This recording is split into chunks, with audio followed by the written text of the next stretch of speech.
नमस्कार विद्यार्थी मित्रांनो, लक्ष सरकारी नोकरी या एज्युकेशनल चॅनल आपले पुन्हा एकदा स्वागत. मित्रांनो, आज आपण पोलीस भरती तसेच इतर ज्या काही सरसेवा भरत्या असतात तर त्यासाठी लागणारे महत्त्वाचे जे काही चालू घडामोडीचे प्रश्न असतात बघा, तर ते माहितीनुसार पॉईंट्सनुसार आपण कव्हर करणार आहोत. त्यासाठी व्हिडिओ आपल्याला शेवटपर्यंत नक्की पाहायचा आहे. व्हिडिओच्या शेवटी आपण 1-2 महिन्याच्या जे काही नियुक्त्या आहेत बघा, तर त्या देखील कव्हर केलेल्या आहेत. तसेच महत्त्वाचे पॉईंट्स जे परीक्षेच्या दृष्टिकोनातून महत्त्वाचे असणार आहेत बघा, तर ते यामध्ये देखील कव्हर करण्यात आलेले आहेत. त्यामधून पर्यायी प्रश्न किंवा वन लाइनर प्रश्न हे परीक्षेमध्ये येणाऱ्या परीक्षेमध्ये आपल्याला दिसतील असे सर्व महत्त्वाचे पॉईंट्स आपण इथे कव्हर केलेले आहेत. त्यासाठी व्हिडिओ आपल्याला शेवटपर्यंत नक्की पाहायचा आहे. व्हिडिओ आवडत असेल तर आपल्याला लाईक देखील करायचं आहे आणि आपल्या चॅनलला सबस्क्राईब देखील करायचं आहे. पहिला महत्त्वाचा पॉईंट आहे बघा, जो 100% परीक्षेमध्ये येणाऱ्या परीक्षेमध्ये विचारला जाईल. पहिला पॉईंट आहे ॲक्झिओम मिशन 4 तर AX4 हे जे काही महत्त्वाचे मिशन आहे बघा, तर ते नुकतंच काही दिवसांपूर्वी बघा यशस्वी पार पडले. आता हे मिशन यामध्ये 4 अंतराळवीर हे बघा अंतराळामध्ये गेले होते. किती? 4. यावर एक प्रश्न बनतो, किती जणांचा समावेश होता? तर बघा 4 अंतराळवीरांचा यामध्ये समावेश होता. ते 4 अंतराळवीर हे या मिशनचे सहभागी होते.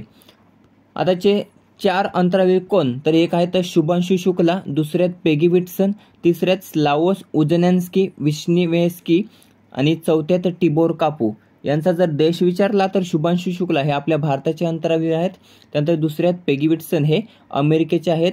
तिसऱ्यात स्लावोस विश्निवेस्की हे आहेत पोलंडचे आणि चौथ्यात हंगेरीचे.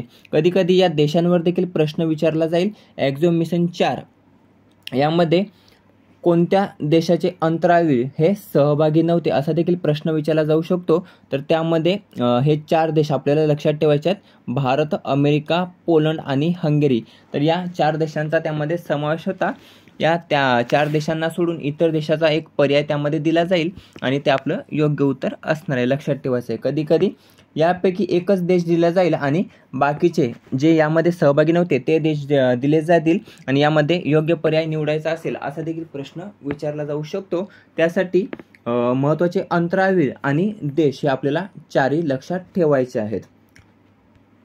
आता हे जे काही यशस्वी प्रक्षेपण करण्यात आले बघा, तर त्याचे ठिकाण कोणते होते, म्हणजे प्रक्षेपण कोठून करण्यात आले होते? तर बघा केनेडी स्पेस सेंटर, फ्लोरिडा, जे अमेरिका या ठिकाणी आहे बघा, केनेडी स्पेस सेंटर फ्लोरिडा. तर या ठिकाणाहून याचे यशस्वी प्रक्षेपण करण्यात आले होते. रॉकेट कोणतं होतं, म्हणजे रॉकेटचं नाव काय होतं? तर फाल्कॉन 9.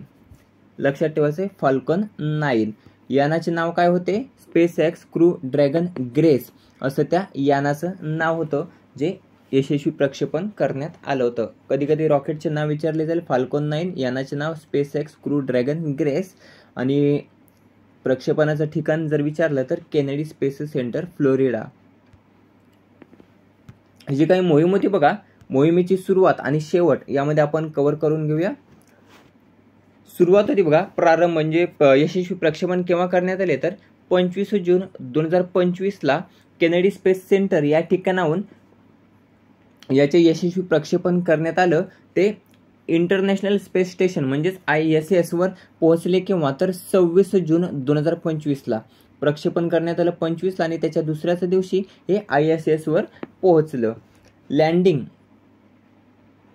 म्हणजे काही लँडिंग कोठे झालं किंवा केव्हा झालं असा देखील प्रश्न विचारला जाऊ शकतो. तर सुरुवात ही 25 जूनला झाली आणि यशस्वी लँडिंग हे 15 जुलै 2025 पृथ्वीवर झालं. कोणत्या ठिकाणी? तर पॅसिफिक महासागर, जे कॅलिफोर्निया या ठिकाणी आहे बघा, तर कॅलिफोर्निया या ठिकाणी पॅसिफिक महासागरात याचे यशस्वी लँडिंग झाले. एकूण पूर्ण कालावधी जर विचारला तर एकूण संपूर्ण कालावधी हा 20 दिवसांचा होता. किती? 20 दिवसांचा. त्यामध्ये अंतराळात किती दिवस घालवले? तर 18 दिवस घालवले.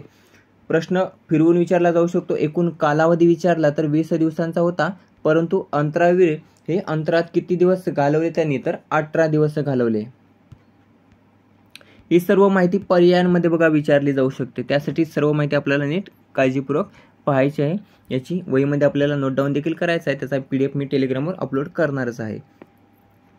आता हे जे काही महत्त्वाचे वरील 4 अंतराळवीर गेले होते बघा, तर त्यांनी या 4 अंतराळवीरांनी मिशनमध्ये काय केले असा देखील प्रश्न विचारला जाऊ शकतो. तर त्यामध्ये एकूण 18 दिवस घालवले. आपण इथे पाहिलेलं आहे, एकूण 18 दिवस घालवले. सुमारे तासांमध्ये जर विचारलं तर 433. किती? 433 तास हे त्यांनी त्या ठिकाणी घालवले. पृथ्वीच्या 288 फेऱ्या पूर्ण केल्या. यामध्ये प्रश्न विचारला जाऊ शकतो बघा, एक्झॉम मिशनमध्ये पृथ्वीच्या किती फेऱ्या पूर्ण केल्या, तर 288 फेऱ्या पूर्ण केल्या असून 433 तास जवळपास 18 दिवस हे त्यांनी घालवले. त्यानंतर जर मैलमध्ये अंतर पार केले पाहिलं तर जवळपास 76 लाख मैल अंतर पार हे त्यांनी केलं त्या ठिकाणी. एकूण प्रयोग किती करण्यात आले हा देखील प्रश्न विचारला जाऊ शकतो, महत्त्वाचा आहे बघा. तर या एक्झॉम 4 मिशन अंतर्गत एकूण 60 वैज्ञानिक प्रयोग हे करण्यात आले. त्यापैकी 7 प्रयोग हे आपल्या इस्रोचे होते, लक्षात ठेवायचं आहे. एकूण 60 वैज्ञानिक प्रयोग होते, त्यापैकी 7 प्रयोग हे आपल्या इस्रोचे होते. त्यानंतर लँडिंग करताना 14 जुलै 2025ला ड्रॅगन ग्रेस यान हे ISS वरून वेगळं झालं, हे देखील महत्त्वाचं आहे बघा. आणि 15 तारखेला यशस्वी लँडिंग झाले बघा. कोणत्या ठिकाणी? आपण मगाशीच पाहिलं, पॅसिफिक महासागर, कॅलिफोर्निया या ठिकाणी. त्यानंतर जे काय आपल्या भारताचे अंतराळवीर होते बघा, शुभांशु शुक्ला, यांच्याबद्दल थोडीशी माहिती पाहूया, कारण यावर प्रश्न हा हमखास पडणार आहे. जवळपास सर्व माहिती जी परीक्षेमध्ये विचारली जाईल ती सर्व माहिती आपण इथे कव्हर करत आहोत. भारतीय अंतराळवीर शुभांशु शुक्ला यांच्याबद्दल माहिती पाहूया. भारतीय वायुसेनेचे ग्रुप कॅप्टन तसेच गगनयान जी काही मोहीम आपला इस्रो राबवणार आहे बघा, तर त्या मोहिमेचे देखील ते सदस्य आहेत बघा, सहभागी आहेत. लक्षात ठेवायचं आहे, जे ग्रुप कॅप्टन आहेत भारतीय वायुसेनेचे शुभांशु शुक्ला यांच्याबद्दल माहिती आपण पाहत आहोत. जन्म झाला होता 10 ऑक्टोबर 1985 साली. राज्य कोणत्या राज्याशी ते संबंधित आहेत, तर उत्तर प्रदेश या राज्याशी संबंधित असून लखनौ या ठिकाणचे ते आहेत, लक्षात ठेवायचं आहे. मगाशी आपण पाहिलं गगनयान मिशनचा ते भाग आहेत बघा, इथे आपण कव्हर केलेला आहे. त्यानंतर इंटरनॅशनल स्पेस स्टेशन म्हणजेच आंतरराष्ट्रीय अंतराळ स्थानक या ठिकाणी जाणारे पहिले भारतीय विचारलं तर शुभांशु शुक्ला, नाव लक्षात ठेवायचं आहे. इंटरनॅशनल स्पेस स्टेशनवर जाणारे पहिले भारतीय विचारलं तर शुभांशु शुक्ला आणि अंतराळात जाणारे दुसरे भारतीय विचारलं तर शुभांशु शुक्ला. प्रश्न इथे कन्फ्यूज होऊ शकतो बघा. प्रश्न कधी कधी विचारला जाईल, इंटरनॅशनल स्पेस स्टेशनवर जाणारे पहिले भारतीय जर विचारलं तर कधी कधी आपलं उत्तर राकेश शर्मा असेल, परंतु राकेश शर्मा हे इंटरनॅशनल स्पेस स्टेशनवर गेले नव्हते, ते फक्त अंतराळात गेले होते. लक्षात ठेवायचा फरक. तर इंटरनॅशनल स्पेस स्टेशनवर जाणारे पहिले भारतीय आहेत शुभांशु शुक्ला आणि अंतराळात जर विचारलं पहिले जाणारे कोण, तर राकेश शर्मा होते आणि त्यांच्यानंतर दुसरे कोण ठरलेलं तर शुभांशु शुक्ला. फरक लक्षात ठेवायचा आहे. इथे तुमच्यासाठी प्रश्न, राकेश शर्मा हे अंतराळात कोणत्या वर्षी गेले होते, कमेंट करून सांगायचं आहे. हे जे काही शुभांशु शुक्ला आहेत बघा, तर यांना 2000 तासांहून अधिक उड्डाणाचा अनुभव आहे. शुक्ला यांनी या मिशनमध्ये भारतीय प्रजातीचे टार्डिग्रेड्स, मायकोजेनेसिस, मेथी आणि मूगच्या बियांची मुळी उगवण्याचे, सायनोबॅक्टेरिया, मायक्रो अल्गी आणि इतर जीवशास्त्रीय व जैवतांत्रिक प्रयोग यशस्वीपणे पूर्ण केले.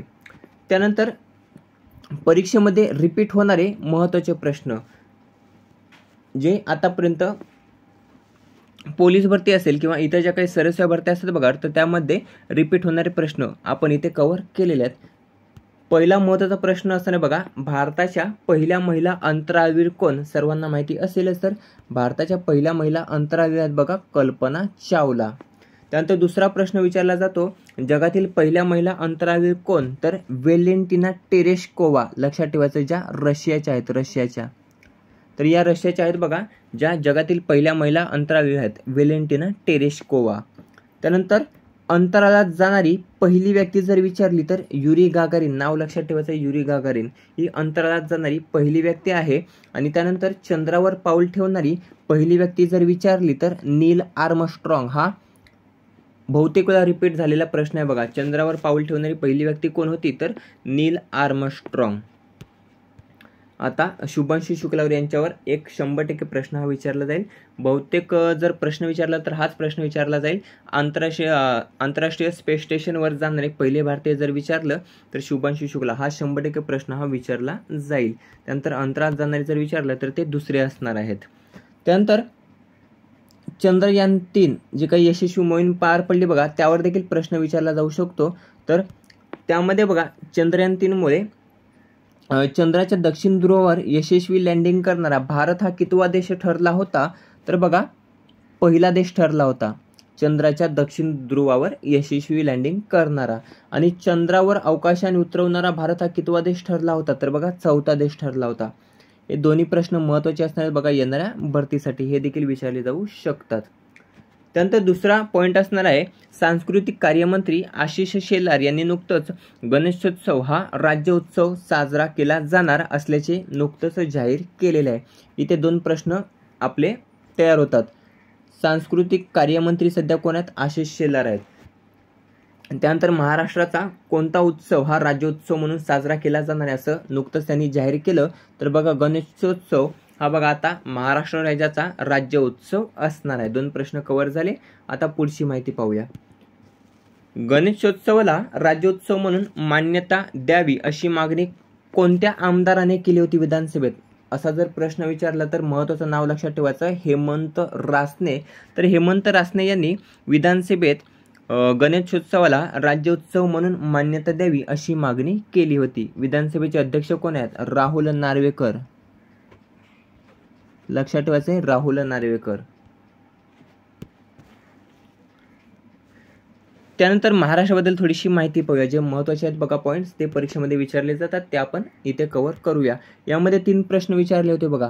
एक राज्यगीत विचारलं होतं, त्यानंतर राज्यफूल विचारलं होतं आणि राज्य फुलपाखरू विचारलं होतं. 3 महत्त्वाचे. आणि अजून एक विचारलं होतं बघा दांडपट्टा. लक्षात ठेवायचं दांडपट्टा. आता यापैकी इतर देखील विचारले जाऊ शकतात. पहिलं महत्त्वाचं आहे गणेशोत्सव जे विचारले जाऊ शकतं. महाराष्ट्राचे राज्य महोत्सव म्हणजे महाराष्ट्राचा राज्य उत्सव कोणता असणार आहे? तर आता गणेशोत्सव हे महाराष्ट्र राज्याचे राज्य उत्सव असणार आहे. महाराष्ट्राचा राज्य प्राणी कोणता आहे? शेकरू आहे. महाराष्ट्राचे राज्य फुल काय आहे? मोठा बोंडारा, तामन किंवा जारूळ. लक्षात ठेवायचं आहे. महाराष्ट्राचा राज्य पक्षी कोणता आहे? तर हरियाल, जे हिरवे कबूतर आपण त्याला म्हणतो.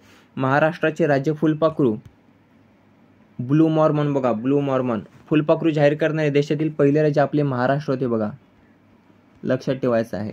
ब्लू मॉर्मॉन हे महाराष्ट्र राज्याचे फुलपाखरू आहे, राज्य फुलपाखरू. त्यानंतर महाराष्ट्राचे राज्यगीत जर पाहिलं आपण तर जय जय महाराष्ट्र माझा यावर प्रश्न विचारला होता. ब्लू मॉर्मॉनवर देखील विचारला होता. याचे शास्त्रीय नाव देखील विचारले होते बघा, ते आता तुम्ही कमेंट करून सांगायचं आहे. जय जय महाराष्ट्र माझा हे महाराष्ट्र राज्याचे राज्यगीत आहे बघा, जे शाहीर साबळे यांनी गायलेले आहे. राजा बडे याचे गीतकार आहेत, राजा बडे.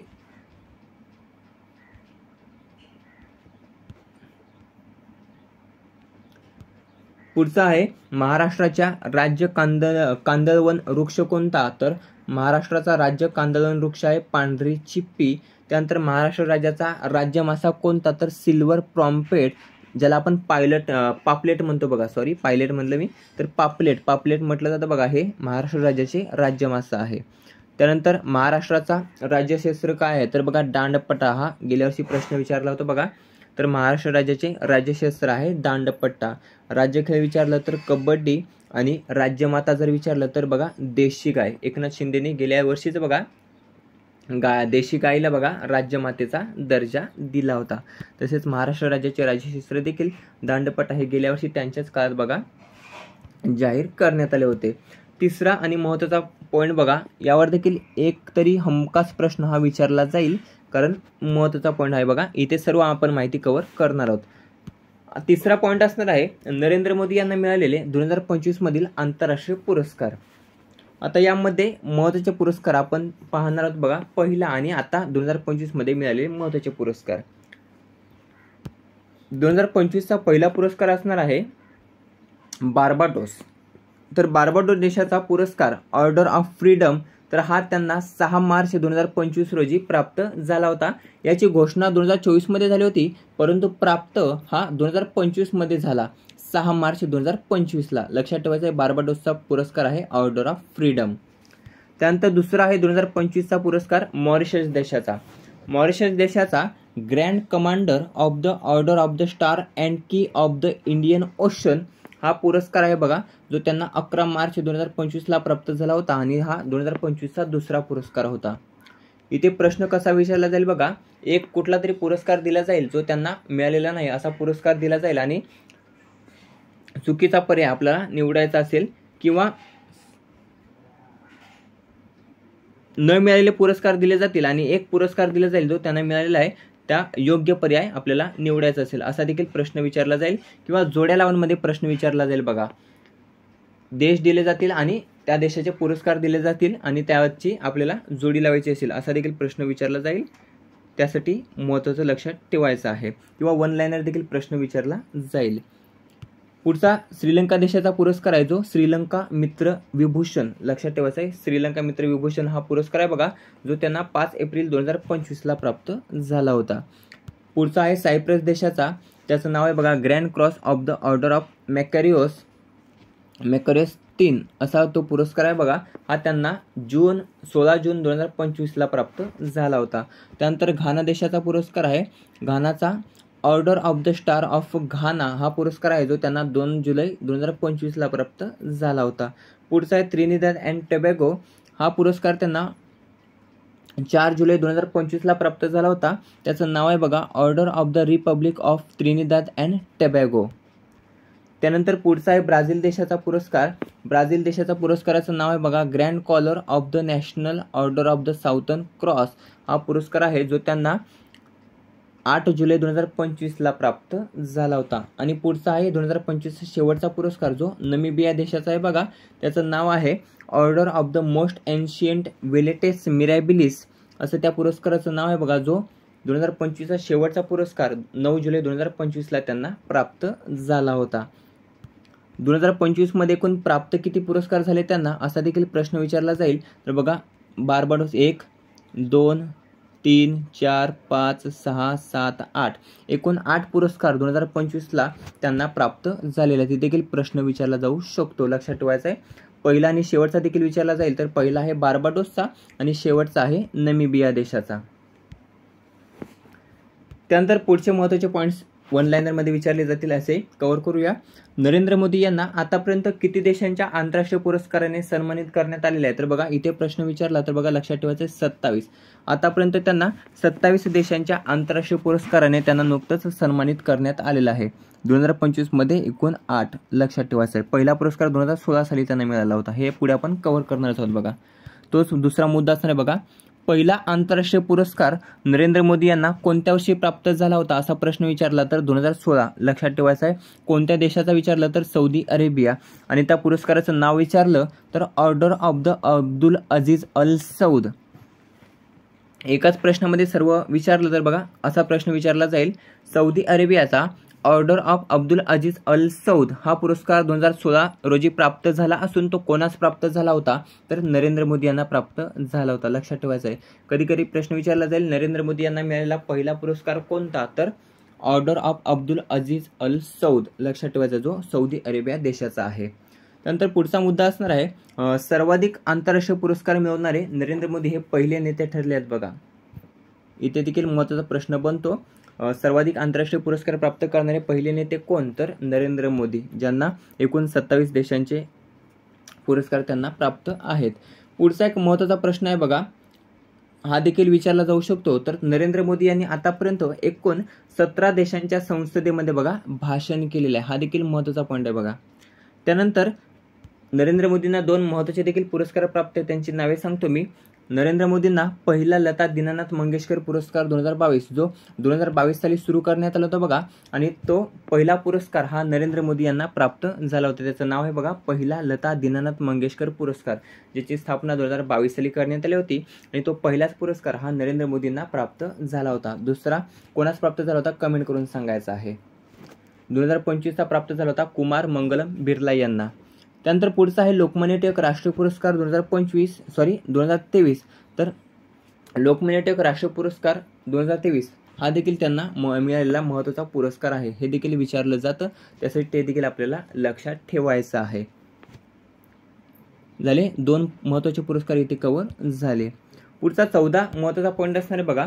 तर पशुपालनाला कृषी व्यवसायाचा दर्जा देणे महाराष्ट्र हे देशातील पहिले राज्य ठरलेले आहे. हा देखील महत्त्वाचा प्रश्न आहे बघा. असे प्रश्न पहिले जे विचार असतात बघा तर ते 100% विचारले जातात बघा. तसं गेल्या वर्षी एक प्रश्न विचारला होता बघा, आरोग्याचा अधिकार विधेयक धोरण जाहीर करणारे आणि ग्रीन हायड्रोजन धोरण जाहीर करणारे देशातील पहिले राज्य. तर ग्रीन हायड्रोजन धोरण जाहीर करणारे आपले महाराष्ट्र होते आणि आरोग्याचा अधिकार विधेयक जाहीर करणारे देशातील पहिले राज्य होते राजस्थान. हे दोन महत्त्वाचे प्रश्न हे गेल्या वर्षी बघा पोलीस भरतीमध्ये पडले होते. तसाच हा देखील प्रश्न हा विचारला जाऊ शकतो, त्यासाठी हा प्रश्न आपण इथे कव्हर केलेला आहे. निर्णय, याचा निर्णय बघा, जो काही पशुपालनाला कृषी व्यवसायाचा दर्जा देणारा निर्णय घेण्यात आला बघा तर तो 10 जुलै 2025 रोजी घेण्यात आला. पशुसंवर्धन मंत्री कोण आहेत महाराष्ट्राचे, तर बघा पंकजा मुंडे हे आहेत आणि यांनी हा निर्णय घेतलेला आहे. यामुळे होणार काय आहे तर बघा, आता पशुपालकांना आता शेतीप्रमाणेच कर्ज, अनुदान आणि इतर ज्या काही सरकारी योजना आहेत बघा तर यामुळे त्यांना आता लाभ मिळणार आहे बघा. पुढचा 5वा जे काही हत्तीनीवरून बघा वाद सुरू आहे बघा, त्याचाच एक ऑप्शन म्हणून प्रश्न आहे बघा जो विचारला जाऊ शकतो, कारण हत्तीचा वाद सुरू आहे. जर त्या ट्रेंडिंग टॉपिकवर जर प्रश्न विचारला नाही तर प्रश्न हा वत्सला हत्तीवर विचारला जाऊ शकतो बघा. आता तो का विचारला जाऊ शकतो तर तो देखील महत्त्वाचा पॉईंट आहे बघा. जी काही माधुरी हत्ती आहे बघा, माधुरी हत्ती कोल्हापूरची, तर तिला वनतारामध्ये बघा पाठवण्यात आले बघा आणि त्यावरून देखील वाद सुरू आहे. काही लोकांनी जिओ हे बंद केलेले आहेत. वेगवेगळ्या ज्या काही गोष्टी घडल्या आहेत बघा तर त्या सर्व आपण एका व्हिडिओमध्ये कव्हर केल्या होत्या. आता अशा पॉईंटमध्ये बघा पुढच्या व्हिडिओमध्ये कव्हर करूया. सध्या वत्सला हत्तीबाबत पाहूया, जो सध्या महत्त्वाचा मुद्दा आहे बघा, माधुरी हत्तीमुळे चर्चेत आलेला. त्यासाठी लक्षात ठेवायचं आहे, वत्सला या आशियातील सर्वात वृद्ध हत्तीचे निधन झाले होते बघा, निधन झाले. तर तो देखील हत्तीमुळे चर्चेत आलेला विषय आहे जो परीक्षेमध्ये विचारला जाऊ शकतो. जर विचारलं आशियातील सर्वात वृद्ध हत्तीनी कोणती जिचं नुकतंच निधन झालेलं आहे तर नाव लक्षात ठेवायचं आहे वत्सला हत्ती. त्यामध्ये माधुरी हत्ती देखील विचारली जाऊ शकते बघा, ऑप्शनमध्ये असेल माधुरी हत्ती. नाव लक्षात ठेवायचं आहे वत्सला हत्ती. जिचं वय होतं बघा 100पेक्षा अधिक वर्षाहून ती वृद्ध होती, जिचं निधन झालेलं आहे. हे आपण हत्तीबाबत पाहतो, लक्षात ठेवायचं हत्तीनीबाबत. मृत्यू झाला 8 जुलै 2025ला, म्हणजेच गेल्याच महिन्यात बघा मृत्यू झालेला आहे. कोणत्या ठिकाणी तर पन्ना व्याघ्र प्रकल्प जे मध्य प्रदेश राज्यामध्ये आहे. कधी कधी व्याघ्र प्रकल्प विचारले जातात बघा, कान्हा राष्ट्रीय उद्यान वगैरे जे महत्त्वाचे आहेत बघा तर ते सर्व विचारले जातात. इथे संदर्भ आलेला आहे पन्ना व्याघ्र प्रकल्पाचा. तर पन्ना व्याघ्र प्रकल्प कोणत्या राज्यात आहे बघा तर मध्य प्रदेश राज्यात आहे बघा, मध्य प्रदेश. कधी कधी ट्रेंडिंग टॉपिकमध्ये असे महत्त्वाचे पॉईंट्स असतात बघा जे परीक्षेमध्ये विचारले जातात. ट्रेंडिंग टॉपिकवर विचारलं जात नाही, जे आतमधली माहिती असते बघा त्यावर प्रश्न विचारले जातात. जसं की वत्सला हत्तीवर प्रश्न विचारला नाही तर असा प्रश्न विचारला जाईल जो त्यामध्ये सहभागी आहे बघा, म्हणजेच पन्ना व्याघ्र प्रकल्प. आता पन्ना व्याघ्र प्रकल्पाचा त्यामध्ये संदर्भ आलेला आहे तर तो बघा विचारला जाईल प्रश्न, लक्षात ठेवायचा आहे. त्यासाठी पन्ना व्याघ्र प्रकल्प हे मध्य प्रदेशमध्ये आहे. पुढचा महत्त्वाचा पॉईंट आहे बघा, वत्सला ही आशियातील सर्वात वृद्ध हत्ती म्हणून ओळखली जात होती. सर्वात वृद्ध हत्ती जर विचारलं तर वत्सला. टोपण नाव आहे तिचं दादीमा आणि नानीमा. इथे देखील प्रश्न विचारला जातो बघा, कोणत्या टोपण नावाने ओळखलं जातं तर दादीमा आणि नानीमा. त्यानंतर ती केरळमधून निलांबूर जंगलातून नर्मदापूरला आणण्यात आली होती आणि नंतर पन्ना व्याघ्र प्रकल्पात ती ठेवण्यात आली होती आणि त्याच व्याघ्र प्रकल्पामध्ये बघा तिने शेवटचा श्वास घेतलेला आहे, लक्षात ठेवायचा आहे. पुढचा 6वा पॉईंट असणार आहे, त्रिनिदाद आणि टोबॅगो हा भारताचा भीम UPI ॲपचा स्वीकार करणारा पहिला कॅरेबियन देश ठरलेला आहे. आता UPI नुकतंच IMने एक अहवाल जाहीर केला होता बघा, त्यामध्ये जगातील सर्वाधिक विकसित फास्ट पद्धतीने बघा जे काही UPI आहे बघा तर ते आपले भारताचे ठरलेलं बघा.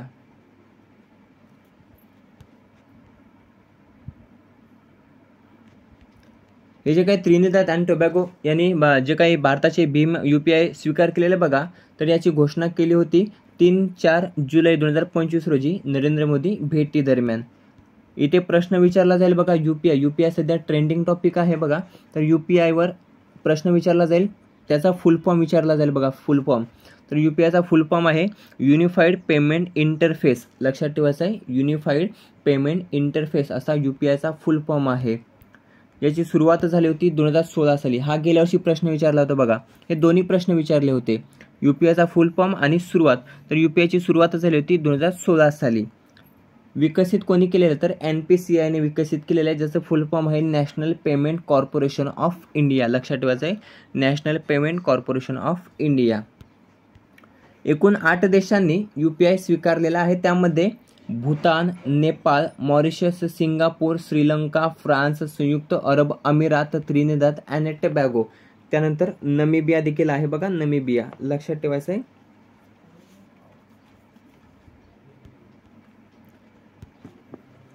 इथे प्रश्न विचारला जाईल UPI स्वीकारणारा पहिला देश. तर UPI स्वीकारणारा पहिला देश जर आपण पाहिलं तर नेपाळ हा UPI स्वीकारणारा पहिला देश आहे. त्यानंतर UPI स्वीकारणारा पहिला युरोपियन देश विचारलं तर बघा फ्रान्स हा UPI स्वीकारणारा पहिला युरोपियन देश आहे. त्यानंतर पुढचा प्रश्न बनतो UPI स्वीकारणारा पहिला आफ्रिकन देश जर विचारलं तर बघा नमिबिया आहे बघा UPI स्वीकारणारा पहिला आफ्रिकन देश. आणि UPI स्वीकारणारा पहिला कॅरिबियन देश विचारला तर त्रिनिदाद आणि टोबॅगो प्रजासत्ताक हा UPI स्वीकारणारा पहिला कॅरिबियन देश आहे. पुढचा जो आपण स्टार्टिंगला सांगितलेलं बघा महत्त्वाचे जे काही नियुक्ती आहेत बघा, तर त्या आपण शेवटी कव्हर करणार आहोत, तर त्या इथे आपण कव्हर करणार आहोत. तो असणार आहे आपला 7वा पॉईंट. तर 7वा पॉईंट काय असणार आहे, सबीह खान हे ॲपलचे नवीन COO ठरलेले बघा, CEO. लक्षात ठेवा, तर सबीह खान जे ॲपलचे नवीन COO असणार आहेत. सबीह खान यांचा जन्म झालेला आहे 1966 मध्ये उत्तर प्रदेशातील मुरादाबाद या ठिकाणी त्यांचा जन्म झालेला आहे. ॲपलचे संस्थापक, आता ॲपल चर्चेत आलेलं आहे, तर ॲपलचे संस्थापक देखील विचारले जातील बघा, महत्त्वाचे संस्थापक विचारले जातात बघा. गेल्या वर्षी देखील ॲमेझॉनचे संस्थापक विचारले होते आणि मायक्रोसॉफ्टचे देखील विचारले होते बघा. आता यावर्षी ॲपलचे देखील विचारले जाऊ शकतात. तर ॲपलचे संस्थापक आहेत Steve Jobs, Steve Wozniak, Ronald Wayne हे ॲपलचे संस्थापक आहेत. या तिघांनी मिळून बघा ॲपलची स्थापना केली होती. स्थापना केव्हा झाली होती तर 1976 साली ॲपलची स्थापना झाली होती. मुख्यालय आहे कॅलिफोर्निया, अमेरिका या ठिकाणी ॲपलचे. आता आपण कव्हर करूया काही महत्त्वाच्या नियुक्त्या ज्या नुकत्याच पार पडलेल्या आहेत बघा. पहिल्या आणि IMP नियुक्ती आहे बघा, जी रेल्वे संरक्षण दलाची आहे बघा, RPF. तर रेल्वे संरक्षण दलाच्या पहिल्या महिला महासंचालक किंवा DG जर विचारलं तर सोनाली मिश्रा या रेल्वे संरक्षण दलाच्या पहिल्या महिला महासंचालक बनल्या आहेत.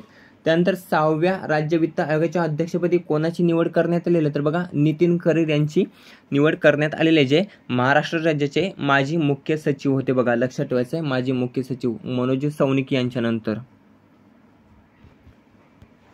त्यानंतर संजोग गुप्ता जे ICCचे नवे CEO बनले आहेत बघा. इथे देखील विचारला जाऊ शकतो प्रश्न, ICCचे नवे CEO कोण बनले तर संजोग गुप्ता. लक्षात ठेवायचं आहे. ICCचे अध्यक्ष कोण आहेत, जय शाह आहेत. BCCIच्या अध्यक्षपदी नुकतंच राजीव शुक्ला यांची नियुक्ती करण्यात आली बघा, BCCIच्या अध्यक्षपदी. त्यानंतर रवींद्र चव्हाण महाराष्ट्र राज्याचे भाजपचे नवे प्रदेशाध्यक्ष म्हणून त्यांची नियुक्ती करण्यात आलेली आहे. त्यानंतर राष्ट्रवादी शरद पवार गटाच्या प्रदेशाध्यक्षपदी शशिकांत शिंदे यांची नियुक्ती करण्यात आलेली आहे. त्यानंतर रॉचे नवे प्रमुख कोण आहेत तर रॉचे नवे प्रमुख आहेत पराग जैन. त्यानंतर UPSCचे अध्यक्ष कोण बनले आहेत, अजय कुमार. त्यानंतर ICC पुरुष क्रिकेट समितीच्या अध्यक्षपदी कोणाची नियुक्ती करण्यात आली आहे, सौरव गांगुली. त्यानंतर पूनम गुप्ता कोण आहेत तर बघा RBIच्या पहिल्या डेप्युटी गव्हर्नर आहेत पूनम गुप्ता. पंतप्रधानांच्या प्रायव्हेट सेक्रेटरी कोण, कमेंट करून सांगायचं आहे.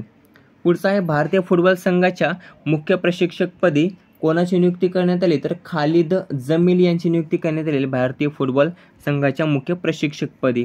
त्यानंतर पुढचा आहे इंदिरा गांधी राष्ट्रीय मुक्त विद्यापीठच्या पहिल्या महिला कुलगुरू कोण तर उमा कांजीलाल. लक्षात ठेवायचं आहे, उमा कांजीलाल या इंदिरा गांधी राष्ट्रीय मुक्त विद्यापीठच्या पहिल्या महिला कुलगुरू बनल्या आहेत.